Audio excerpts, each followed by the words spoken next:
Hello, everyone. Welcome to the 21 Hats podcast. I'm your host, Lauren Feldman. This week, Schrei and Shawn Busse talk about why they put their businesses through accelerators. And Paul Downs explains why he might have done the same thing if accelerators had existed back when he started his business. Although, he says, I was probably too dumb to realize the value of it. Hans, who just completed a 13-week accelerator program with his partner Luis, also tells us how Wunderkeks fared while he and Luis were in the program, what they got out of it, and why they felt it was worth giving up the equity that was the price of admission. Plus, we also talk about why Shawn went to an employee's college graduation and how Paul managed to take a vacation. Oh, and Paul also tells us what he thought was weird about the recent 21 Hats event in Chicago. It's a good thing. Even in good times, owning and running a business can be a lonely pursuit. Our hope is that these weekly conversations, brought to you by our principal sponsor, The Great Game of Business, will let owners know they are not alone in facing challenges. Same thing with our daily newsletter, the 21 Hats Morning Report, which Inc. magazine named the best newsletter for business owners and which you can subscribe to for free at 21hats.com, where you can also find transcripts of our podcast episodes and lots of other articles and interviews. Joining me this week on the podcast are regulars Shawn Busse, CEO of Kinesis, which is based in Portland, Oregon, and works with small businesses on marketing, culture, and strategy. Paul Downs, who is CEO of Paul Downs Cabinet Makers, which makes custom conference tables outside of Philadelphia. And Schrei, who is co-founder of Wunderkeks, an e-commerce bakery based in Austin, Texas. The episode is titled, Being Isolated is Just a Bad Idea. Welcome, Shawn, Paul, and Hans. I appreciate your taking the time. I want to start today with Hans. Hans, you've been busy lately putting your cookie company through a consumer packaged goods accelerator in Austin. I believe it's called SKU. Can you tell us about it? Yeah, sure. Yeah, it's been 13 weeks and it was a lot to handle. But basically the purpose was there was an insane amount of opportunities coming our way. And a lot of the time we were not prepared. And our first impulse was to say yes, and we'll figure it out later. But at some point we realized, and I'm very grateful that we did this. I don't know what miracle happened that we say, you know what? We don't really have the capabilities right now. We need to build them before we actually go and tackle the Costcos and the Targets of the world. So that's what we've been doing. And it was a very challenging experience. This accelerator is called SKU. It works on a mentorship model, so you get assigned a ton of mentors. And we have a team. We got access to a large network of CPG professionals. And they all come from different disciplines and from different parts of the corporate experience. So there was entrepreneurs and finance people and big companies, big CPG people. They run the gamut, investors, people in PR. And it was very interesting to really get to talk to people in every single corner of the world of CPG and to understand their perspectives, because I think that what happens as a founder is that you're a founder, your friends are founders, the people you talk to all day are founders, and it's very easy to lose track of the stakeholders, because down the line, you're going to have to manage all of these people, and it's very useful to understand how they think and what is it that they see that you don't. So it was, frankly, very enlightening. Did you have to go through an application process? Yes. From what I understand, there were 800 applicants, and it's actually the second time that we applied to this accelerator. So it ended up being down to six companies, and then you had to pitch, which was kind of intimidating because I was expecting to pitch to 3 people, and it was 30 that were in that call, and people that have a lot of very intimidating people. So yeah, it was a whole process. At the end of the day, I think that what really worked in our favor was that we had the ability to convey what the larger purpose of what we're doing is and what we needed out of the accelerator. Did you and your partner Luis both go through the experience? Yeah. And did I hear you say that there were 6 companies whose applications were accepted and participated? Yes. No, yeah, it was 6. And 13 weeks. Can you give us a sense of what was a typical day like? Basically, we had everyone had their team of mentors. You had a lead mentor. Then you had a team of 8 people. And then you had access to all of the others. So in total, it was 70.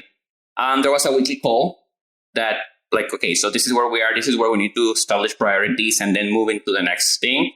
So like a weekly check-in with everyone. And then you got to work on the individual parts of it with different teams. So if you were looking at the marketing part, you went to the marketing people. If you wanted the finance, you went to the finance. And you got to talk to whoever you wanted. And everyone was extremely willing to help. And then there were classes, which at first I found like, oh, I don't really need this. I went through this already. I know this. But as they progressed, I realized that it was very useful. Even things as silly as, well, not silly, but things that you take for granted, like, oh, doing a P&L. There's some nuance and some things that you want to see. Yeah, sure, I can do a P&L. But it's a very different thing to do a P&L that is going to convey the information that investors need, for instance, or that is going to convey the information that the buyer is going to need. So that was very enriching to go back to all of these things from the lens of the startup. Paul, Shawn, if you guys have questions as we go, please feel free to jump in. I do have a question. So you said there were 800 applicants and 6 chosen. Did you get a sense for what the sort of the level of viability that you had to demonstrate in order to be considered? I'm not sure that we talked about this explicitly, but I think what they were looking for the most part, was some traction and also the potential. Because there's a lot of ideas that are very, in CPG particularly, a lot of them are kind of niche. But if you're doing something that is very small, doesn't really have the possibility to really grow, it probably didn't make sense, because the whole idea here is these are companies that are being built to scale. And sometimes, and I think this is something that was not made explicit, but my conclusion was that is where the difference between a small business and a startup lies. Like, really, is this really scalable? I heard about a few examples that were companies that were solid business and were making money, but were working in categories where it was not really realistic to expect them to grow into national brands. So I'm guessing that potential was important. And from what I gathered, like, it was very relevant also that the founders were coachable, because that's something that happens a lot. And for us, frankly, a year ago, I don't think we would have been the best candidates, because it took us a lot of time to recognize what our shortcomings were. So we're at a position where, okay, we are asking for help, we're looking for help, and we know exactly what help we need. I think it's really interesting to use the word coachable, which is a word I haven't used since I coached kids playing soccer. But I think that is a pretty critical indicator of potential success for any business person. But I'm curious what you think the definition of that is. The way I see it is like having this appreciation of your strengths and weaknesses. Because what's going to happen for the most part is that you're going to realize, and this is where we find ourselves, what took you this far as a founder is not necessarily what is going to take you the rest of the way. But if you're talking, okay, I want to grow a company into a national brand, then that means we're going to have to find the very, very, very clear-headed expert on branding, the expert on finance, the expert on logistics, instead of thinking that you know everything. So it is a process. At some point, you realize that your role within the company needs to change. Who is funding this? Like, why are they doing this? Do they want to take a position in your company, or? They take a little equity on the company, and the mentors, they make a small investment into the accelerator. Like, they pay a fee. I'm not sure how much it is. I know that it's something significant. So I guess they do have skin in the game, and the equity gets distributed between the accelerator itself and the mentors. So they get down the line, it ends up being a tiny, tiny piece of equity, but there's some upside for them. Okay. What's a tiny, tiny piece of equity look like? I cannot say that because every deal is under NDA. Oh, so they negotiate with each individual accelerator member on a one-to-one basis. That is my understanding. Frankly, I don't know, but I do know that it is under NDA. It's a small piece. I'll tell you, it's under 10% of the equity. And it gets distributed in between 60 or 70 people. So it's a tiny, tiny sliver for each. Tiny for them, but it's significant for you. Did you have any second thoughts about whether it would be worth that kind of equity? Yeah, for sure. Once we were accepted, we had to go and ask the questions to people who had gone through it, people who were a part of it that we knew, people who had considered being a part of it but said no. And to see, is this is this worth it for us? And it was a hard decision. And frankly, we kept them on pins and needles for a while because we couldn't really make up our minds. But all being said, I'm glad that we did. You were in the program for 13 weeks, both you and Luis, your partner. Yeah. How did the business do while you were in the accelerator? There was a lot of stress. It was like having two jobs, frankly.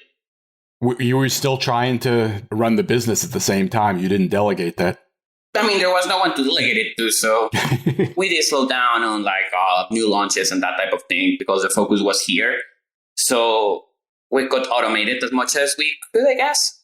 But yeah, it was like having two jobs. And were there performance issues? No. I mean, not really, because at the end of the day, you are working on things that are related to the business. So you're looking at the most urgent things first. So that really helped. Getting perspective really helps. I think you said earlier that one of the things you most wanted to get out of this experience was to learn an approach to funding that would work for you. I'm curious whether you feel you came away with a clear vision of how you want to approach that going forward. So one of the exercises that I've never even thought of doing was the equity cascade for successful rounds.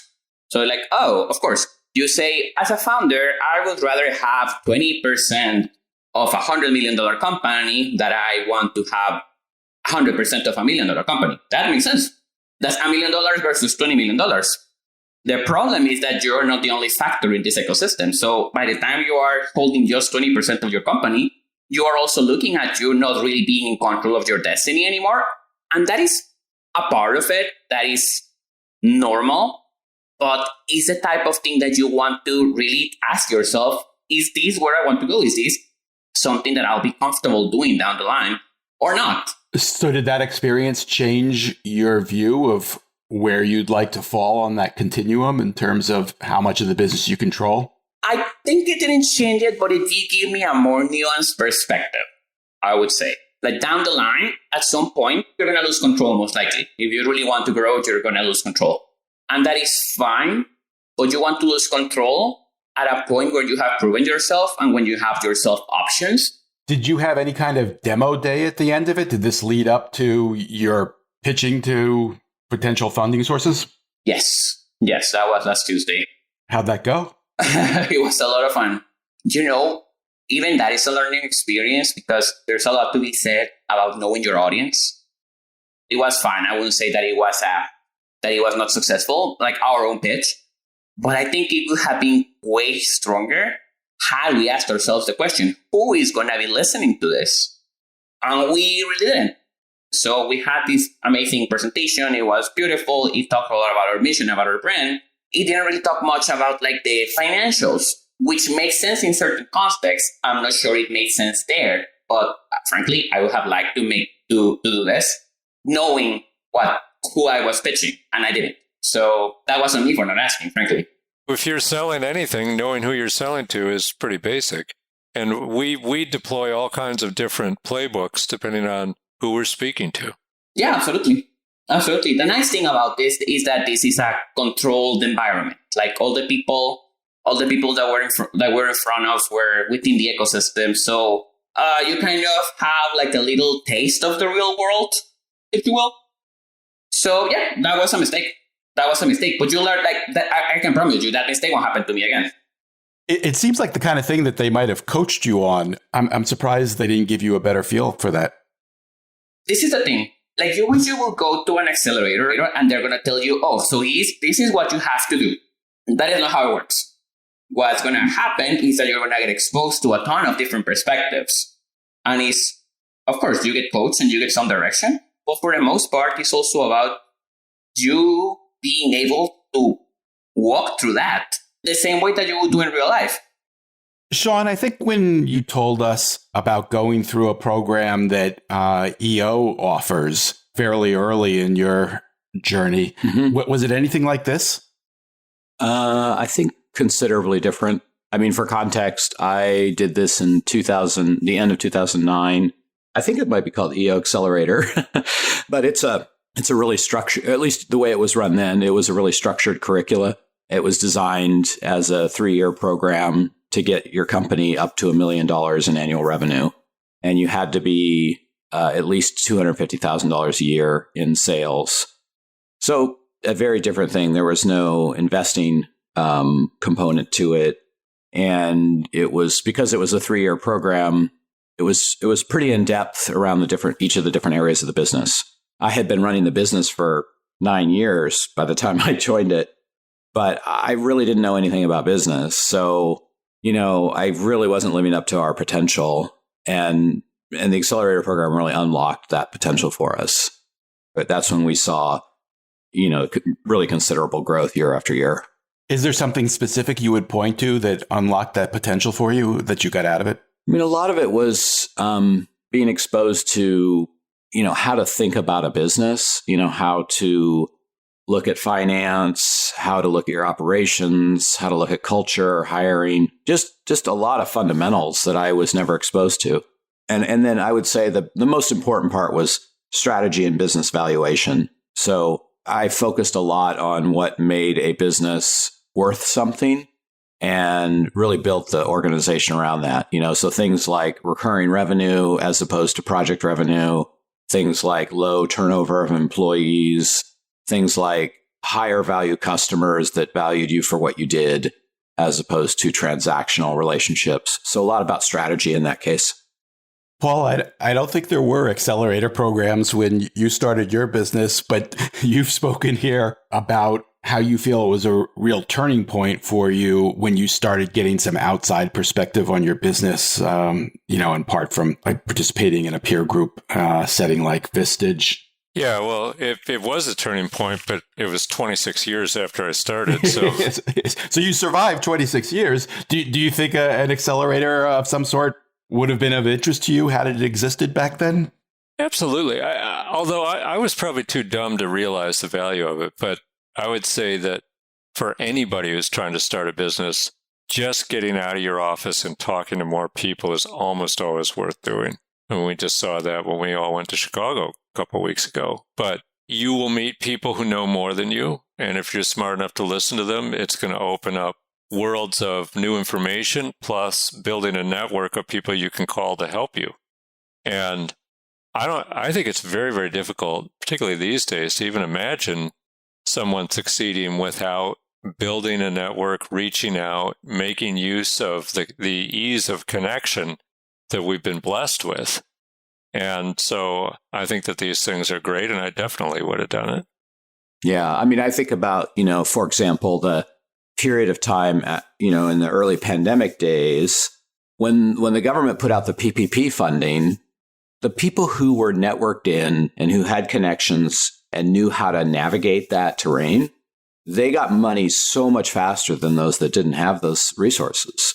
And the same with other issues like the employee retention tax credit. And as I look back on my career, I could tie all of its success to the network and the people around me. Being isolated is just a bad idea. Yeah, that was what I found the most valuable about the whole thing. That this was people that, of course, I could reach out to them, but in getting to know them, like in this mentor-mentee relationship, instead of just like professionally, really allowed for a lot of things. I guess it helped to put yourself in this position of vulnerability, because you tend to do when you have your business hat on, you want to come across as that you have it together. So talking to this guy, for instance, one of our lead mentor used to run M&A for Coca-Cola for years. And there was the equivalent for Pepsi. And these were guys who are crazy experienced, who have seen like the biggest brand, how they move and how they operate. And had I met them on the street, would I have been a lot more self-conscious about asking questions. So here it was like the safe space, if you will, to say, yeah, you know what? I don't have my shit together. Could you help me? And what I really enjoy, and I've been enjoying a week after, we're still talking to a bunch of them. It really allows for this closeness because you're talking to these people week in and week out. And for us, particularly as immigrants, that we don't have a network per se, it really was helpful. Well, also, you're talking to these people, you're not just asking if you can pick their brains. They have a stake in the outcome. They benefit if you do better. Exactly. So you can actually ask them for stuff like, hey, can you do this for me? Or can you make this introduction? Or can you look at my model and check this out because I'm not sure. It's way different. It's way different. So at the end of the day, just having the network, it just makes a lot of things easier because frankly, I've spent a lot of time asking people, this is what I want to do. I'm pretty sure that I'm missing something. What is it that I'm missing? So last question, Hans, what has to happen for you to know that this experience was successful? I already know that. You know what? There's a lot to be said for knowing yourself better and understanding both the good and the bad. As a founder, you tend to be a generalist. You know a little bit about everything. And there are some things that are more your inclination. In my case, marketing is definitely my thing. One of my weaknesses personally is in the leadership side of things because I tend to be focused on like, oh, well, the spreadsheet says that this should be this and this. And that is, the reality is that, but there's humans actually doing the things. So you need to take that into account. And that's something that I have learned a lot about. So I would say successful even then, like even if if our company folded tomorrow, I would say I am in such a better place to found a new one if I had to. Well, let's hope it doesn't come to that. I really don't think it will, but I do think that like the experience is worth it. And this is, think of this. I mean, I really hope that we're going to sell a company for hundreds of millions of dollars. Sure. I am also aware that the possibility of that happen is limited. So this is not a sure thing by any means, no matter how good I am. Even if I was the perfect operator and the perfect founder and everything was perfect, there are a lot of things that are going to be out of our control for many, many different reasons. My husband and I always talk about like, if you wait to start living your life until you're rich or until you have accomplished this and this and this and that, you're going to be waiting a long time with no guarantees that it's going to actually come. All right. I want to hit a couple other topics in the time we have left. One is, Shawn, because of your activity on LinkedIn, I learned recently that you kind of attended an unusual, not an unusual college graduation, but it was kind of unusual that you went to this college graduation. Can you tell us about that? Yeah, sure. I haven't been to a graduation in a long time, but my one of my longtime employees, Susie, in the pandemic, she decided to use the opportunity to go back to school.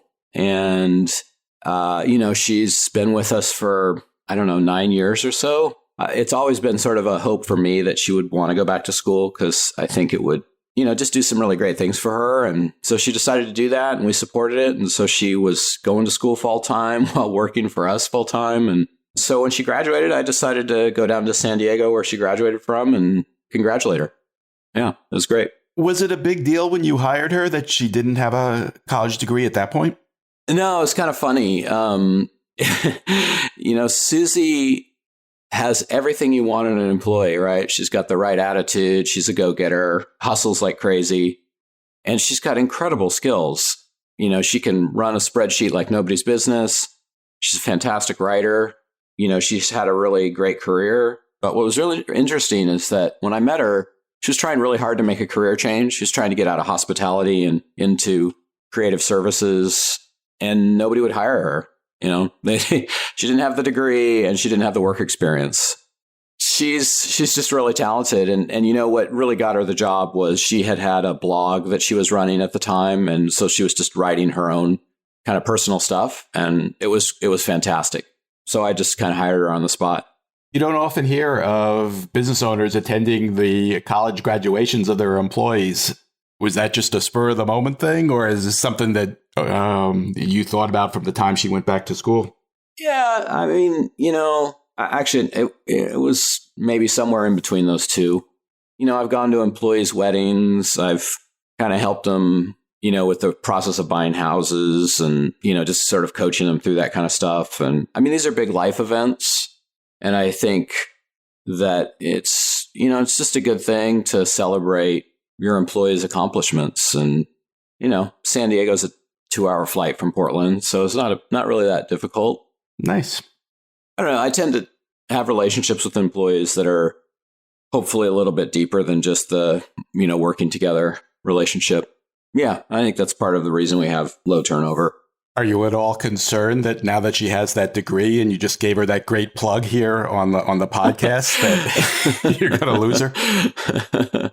No, I mean, I don't think you can live your life worrying about losing employees. I think you just have to, be gracious and celebrate people for their awesomeness and hope that you provide the kind of place where they want to stay, which, I think we've done that. And over the years, I'll occasionally meet an owner who's like, well, I don't want to put any of my employees' names on our website because people will poach our employees.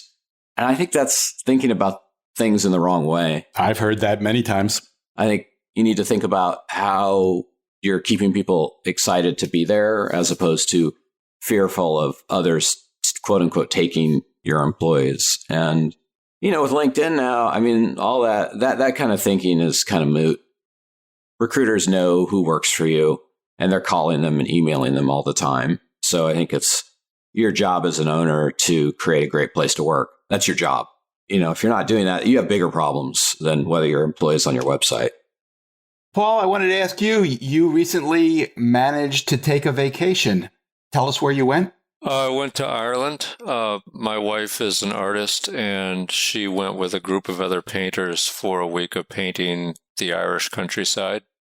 And I had no particular role in all that, so I just got to hang around in the Irish countryside for a week, doing very little, and it was lovely.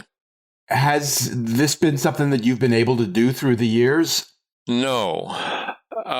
From 1986 to 2017, I don't think I ever took more than 2 days off work. Ouch. Jeez. Oh my God, Paul. I think Hans was just talking about not waiting until you're successful to enjoy your life. Well, a big piece of that was that my personal situation with my autistic son just made it difficult to travel. So even if I had just left work and stayed home, it's not like we could throw the family in an airplane and go places. Right. Until his situation was sorted out. I mean, don't get me started on some interesting travel moments with an autistic kid, but it's not easy to travel when you've got a challenge like that in your personal life. And it was just something that, it's just how it happened. But then once he was out of the house and settled into an adult living situation, then my wife and I have been able to travel more. I'm not a huge traveler. It's not like I get up every morning pining to go somewhere. So usually what happens is she will initiate something like, hey, I want to go here. I want to see this. And I resist. And then at a certain point, she's like, I'm serious. And then I have to take over and do all the booking because she just doesn't do any of that. And so I'm swearing until the moment we get on the plane. And then when we get there, it's almost always lovely. And I'm happy I did it, but I hate the wind up for it. You have told us on the podcast in the past that if you got hit by that proverbial truck, your business would not be in great shape. How did it do for a week without you? For a week, it was no problem. I could probably take up to, I would say, 3 weeks without much difficulty. And the biggest thing that requires me to be around is I'm still signing checks and reviewing checks that go out. Aside from that, I mean, first of all, when you travel, it doesn't mean you're not seeing what's going on in the business. I have my business set up so that there's information that I would like to see available via internet from anywhere in the world. So I can see my emails and I can see orders that came in. I can see our cash flow. So even when I'm out in the middle of nowhere, as long as there's an internet connection, I can reassure myself that things have not gone completely over the edge. But in terms of just the people, they barely know whether I'm here or not. It came back after, the 3 days I was in Chicago and then immediately went to Ireland. So basically gone for 2 weeks. And there are a number of them where they're like, oh, there you are. Yeah, he's back, whatever. And which is good. That's exactly what I want. A team that gets along and gets work done and everybody understands what has to happen. They don't need me around every minute of the day. And I take advantage of that. I don't try to micromanage them in any way. Well, all right. So the real question, though, Lauren is a terrible self-promoter. What about Chicago? Tell us about that. Do you want Lauren to tell or me to tell? I want you to tell us, Paul. Why'd you go and what'd you get out of it? Well, why did I go? As I said at the beginning of the show, I believe there's always value in just meeting a new group of people And I really like a format where you actually have some time to sit down with every single person and get to know them a little bit. I also have faith in Lauren that he's going to put together an event that's just basically valuable. I mean, he's been to 10 million small business conferences, I believe. So you have probably know what's good about them, what's bad about them. And it was a chance to meet some of the people I'd interacted with on the podcast, but have never met face to face. And I would say that it was a well-managed event. There was never any useless downtime, or everything that Lauren planned seemed to be well thought out. Jay Goltz deserves a huge shout out for being an extremely gracious host. And Chicago is a nice place to visit, and the weather was good. So, yeah, it was good. And Lauren has such an interesting mix of people. I got to say, we were in Jay's boardroom, and I'm looking around the room. I'm like, there's something really weird happening here. And what it was is that first time in my entire life where I was in some kind of business situation, there were more women than men. And I, huge shout out to Lauren for being able to find a diverse group of people to get together that really reflects what the future of business is going to look like. Of all the people who were there, I know Liz Picarazzi best because she and I have known each other for a number of years, and she would probably be the one to comment on this. But I have a feeling that for your average founder who walks into a room of 50-plus-year-old white guys, there's an intimidation factor. And so I was just really happy to see successful business owners in a mix of demographics that really looks like the country. And that's so unusual. So 6 stars for Lauren for putting that together. I did not pay Paul to say that, but I would have. What did you learn from it, Lauren? What would you get out of it?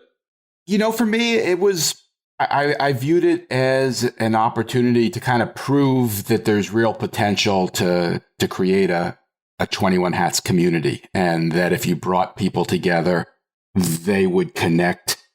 I made some mistakes. I definitely learned some important lessons doing it, but it exceeded my expectations. In many ways, it almost felt like a family reunion. The group came together really quickly and just seemed to feel really comfortable. And we discussed some difficult issues, and people let their guard down. And to Paul's point, one of the things that I did decide based on all the business conferences I've been to previously is, the one thing I've just heard over and over again is, I just wish there'd been more time to get to know the other people who attended the conference. There seemed to be some really great people there. So I did go all in on that. There were no speakers. We just talked, and I felt like it worked. I think that that's a huge plus, honestly. We all got together for drinks the first evening. Everybody was arriving, and there's sort of like strangers. How are we going to get along? But everybody there was absolutely worth knowing. There's a depth of knowledge and then a generosity to share what people knew about their own particular business, their own particular sector that they worked in. And there was a broad range of people doing different things. And it was just super valuable to have that time without being lectured to. And so kudos to Lauren. Well, thank you, Paul. I really appreciate all of that. And the biggest thing that came out of it for me is I definitely am going to do another. And hopefully maybe Shawn and Hans will join us on the next one. Yeah, definitely. Yeah, congratulations. As somebody who's organized a conference before, it is no small feat. Even a small group is a real challenge. And it says a lot about, the kind of relationships you've built over the years, that people were willing to, really take a risk sight unseen. Yep. And I think you really hit on something there about speakers. As we're organizing Catalyst for our 4th year, the feedback we've gotten in years past has been similar. It's that people want time to connect to each other and make it less about the speakers. And the paradox to that is that people often choose to go to events because of the speakers. Yep. So it's a real tough needle to thread, because you want to get people to come, which is typically look at the speakers that we have. But actually, when they get there, they don't care that much about the speakers. They really care about who's in the room with them. And that's a neat trick that you've pulled off there. And I think it means you have deep relationships with people. And I think it says a lot, about who you are and also the value you provide in connecting people who share values with each other. Yeah, great job, man. I appreciate that. Well, before you guys embarrass me any further, my thanks to Paul Downs, to Shawn Busse, and to Hans Schrei, and to our sponsor, The Great Game of Business, which helps businesses use an open book management system to build healthier companies. You can learn more at greatgame.com. Thanks, everybody. Wait, don't leave yet. If you have a question or a comment that you'd like the 21 Hats owners to address, send it to me by replying to your morning report or by email at lauren@21hats.com. That's LOREN @21hats.com. Do it now before you forget. And don't be afraid to tell Jay what you really think. He can take it. And if you got something out of this conversation, help us reach more business owners. Tell a friend. Subscribe and review us wherever you get your podcasts. Follow us on Twitter. Subscribe to the Morning Report at 21hats.com. This episode was produced by Jess Thuberon, founder of Blank Word Productions. Okay, now you can leave. Thanks for listening, everyone.